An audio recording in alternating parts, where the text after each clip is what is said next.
Hey everybody, how's it going? A few months ago, I said that I was going to be making a more concentrated push to try and get right to repair passed by focusing on that rather than focusing on my core business as the primary thing that I'm working on. And while I was doing that, I reached out to a lot of different people to try to get advice and also to try and get the word out on what right to repair is. Now, one of the people that got back to me was Steve Wozniak. Steve Wozniak is a subscriber to this YouTube channel, apparently. I learned today in the video that he sent me. He sent me about a 9-minute long video, and he talked about right to repair, so he knows what right to repair is. He supports the concept of right to repair, and he spent about 7 minutes just detailing about how products used to come with manuals and schematics, and how some of the products that came with schematics were actually some of the better-selling devices because they came with the schematics. And he understands this as much as you could imagine an engineer of his caliber that just enjoys tinkering with stuff does. And that made me very happy. For those of you watching who are not really familiar with what I do here, I teach people how to fix dead MacBook motherboards. So I go over the schematics, and then after I go over the schematics, I show you the liquid damage on the board, I replace the chips, I figure out which one's wrong. I try to teach you my diagnostic mindset, so it's not just, you know to replace this chip, but rather you know why I'm doing it so that you kind of get excited and do it on your own. And I also push right to repair forward legislatively. I believe that if you're going to have a right, there should be a responsibility, and the responsibility is that people who know what they're doing should be open to teaching you how to fix things, which is why I have, over 600 videos here showing you how to do motherboard repairs on these devices. Now, sometimes when I testify at state legislators, it goes decently well, and I get a round of applause, like this time. This has been denied in every state. Why Boston? Why Massachusetts? Wouldn't that have been a great attitude to have 250 years ago? That's it. Thank you for your... And sometimes I testify at a state legislature and I get laughed out of the room, like this. It will come out. Okay. About mountain lions, prairie dogs. Strike all contents, original contents in the bill, and insert the following. Better luck next year when we come back. Yes, those state senators actually laughed us out of the legislature. I'm not making that up. And I said a few months ago that I was tired of this. After 7 years of showing up and giving my testimony and, talking on YouTube about this, I was sick and tired of being laughed out of the room. Even when I don't get laughed out of the room, nothing happens. In Massachusetts, the bill gets tabled for many years and nobody votes on it. In New York, the Senate finally passes it, but the Assembly doesn't. And I've heard word that maybe next year the Assembly will pass it and the Senate won't. And we all know why this continues to happen. Money. Lobbying, and we have typically never had any, so we never win. And I was tired of this. We have, in many of these states, no lobbyists because right to repair, consumer electronics right to repair is no money. So I did a fundraiser, and I said that I wanted to do a direct ballot initiative. This is how they passed automotive right to repair in 2020. What they did is, rather than go through this demeaning, humiliating process, they got right to repair put on the ballot so that when people voted, okay, this is going to be my senator, this is my congressperson, this should be the president, and right to repair, yes or no. And right to repair was voted in. 74% of the people voted. However, this cost them over $24 million to get this done. The opposition spent over $26 million, and the pro-right to repair people spent $24 million.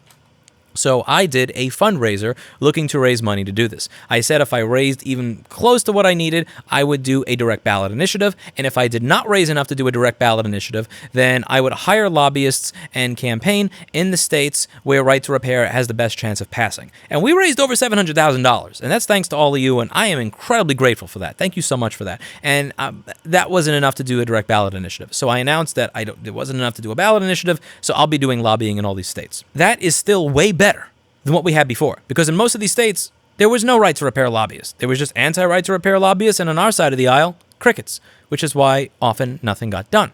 Now we have people that are actually going to be on our side. Tomorrow morning, I am interviewing lobbyists for Washington State. Next week, I'll be interviewing more lobbyists for different states. I'm working with people and strategizing how we can make a push forward with what we've raised, which again, in a few months, is more than what's been raised for consumer electronics right to repair in a decade, which is amazing.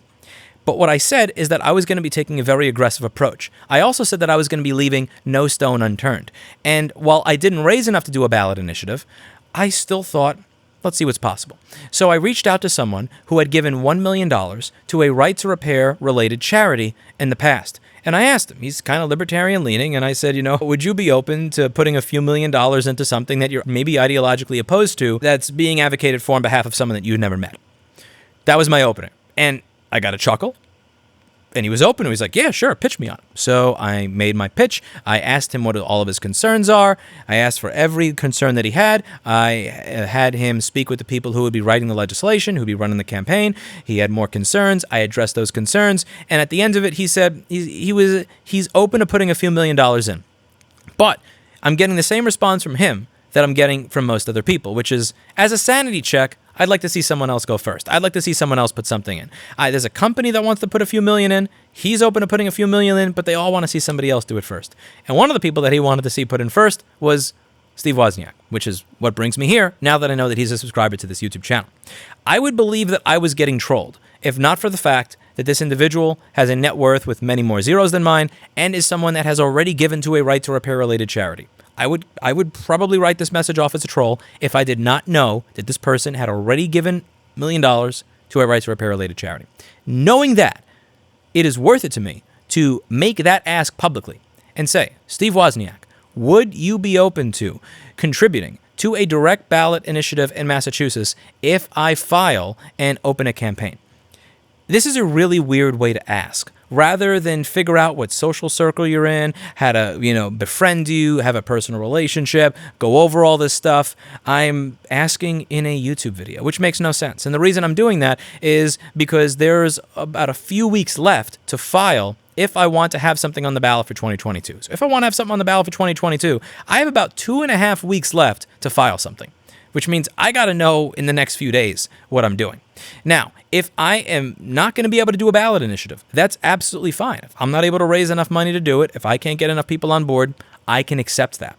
But I want to know that so that when I go forth and do lobbying, I know that I'm doing everything I can. If I can raise enough to do a ballot initiative, if I can get this guy on board, if I can get Steve Wozniak on board, if I can get another company on board, then I would like to file and do a direct ballot initiative. If I file to do a direct ballot initiative and I don't have the funds for it, then I will have wasted that time and effort to do that and also the funds to get on the ballot only to run a campaign that completely fails because it's broke. And I want to avoid doing that. So whether or not I am able to go on the ballot or not go on the ballot, what I need at this point is to know if I'm able to do it. This gentleman has said, if Steve Wozniak supports it, I will put in $2 million. Which is cool by me. So I am willing to go up here in a YouTube video and ask, are you open to supporting right to repair if I open a ballot committee? Would you give to a ballot campaign? If that is a bridge too far, would you be open to speaking out publicly on right to repair so that we may attract others to this as a movement? There is already an individual who is open to giving $1 million to a right to repair related charity, but they're not allowed to do lobbying or ballot initiatives or anything like that. And the problem that appears to exist between several of the people who were would-be donors is they want to see someone else put their foot in first, and then once someone else puts their foot in, they're happy to give a few million here, a few million there, and then we actually have a campaign. But in order for that to happen, right to repair needs to be an issue that more people know about. And I can think of no one who is more fit to speak out on this issue than you. Apple is at this point in time one of the front runners when it comes to being against right to repair. You are one of the individuals that is responsible for Apple even existing. If you were to speak out on this issue publicly, that would be worth so much to everybody involved in this movement that I honestly, I just can't even put it into words. And it may result in somebody else being the first to put their foot in here so that these other companies and these other individuals that would be donors to a ballot initiative would actually be open to supporting right to repair legislation in a meaningful way where there's an actual chance of it getting pushed through and passed. And while I am happy to go with the lobbying approach that I'm doing now, I am much more excited about an approach where I get to take this directly to voters and regular people rather than politicians get to decide if this becomes a law. I'm not asking for the money beforehand. I would file, I would put up a ballot campaign, and once I have made the ballot campaign, then I would solicit your donation to that ballot campaign. But if I do that, would you contribute to it so that we could get right to repair passed in a state where there's a good chance? I've done polling on this issue, and the polling shows, and I'll include a link to this document down below, that if this were voted on today, it looks like we would have 85% vote yes, 5% vote no. According to this polling agency, this is one of the best polling ballot initiatives for the state of Massachusetts in the history of their polling firm, which is insane. I don't believe that I need to match dollar for dollar what the opposition puts in. I don't think I need to spend $24 million to counter someone else's $26 million. I think I need just enough to be able to get on and win. And what I've raised is great, but it's not even remotely enough, which is why I've went with the just lobby. But I told you all that I was going to leave no stone unturned and I was going to make a very aggressive approach. And part of making an aggressive approach is swallowing my pride and just going out there and saying, hey, you support Right to Repair and you're subscribed to my channel. Are you open to help me fund this? Yeah, it's kind of weird. It's kind of embarrassing to ask. But if I didn't ask, I wouldn't be able to tell myself that I did everything that I could. It's more important for me to know that I left no stone unturned than it is to avoid swallowing my pride in making this YouTube video.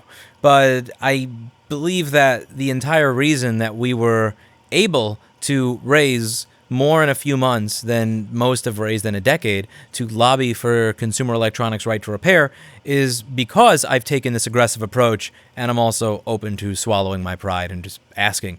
So that's what I'm doing here. Further, if you are someone that does have the ability to give low seven figures to a ballot campaign or ballot committee once I start one, please do let me know. My email address is down below, louis@fight2repair.org, LOUIS@fight2repair.org, and I would love to hear from you.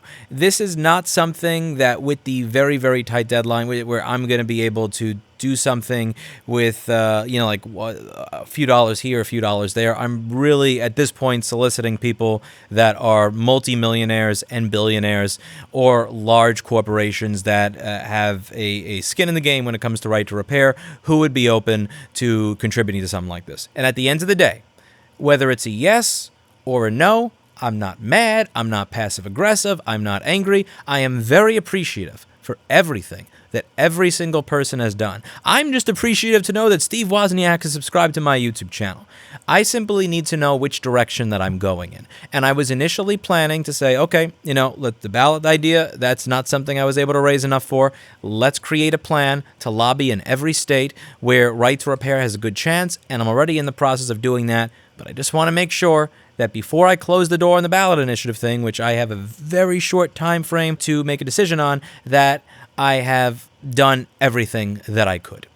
That's it for today. And as always, I hope you learned something. And regardless of how any of this goes, I just wanted to say thank you again to Steve Wozniak for just even getting back to me and saying that you watch my channel.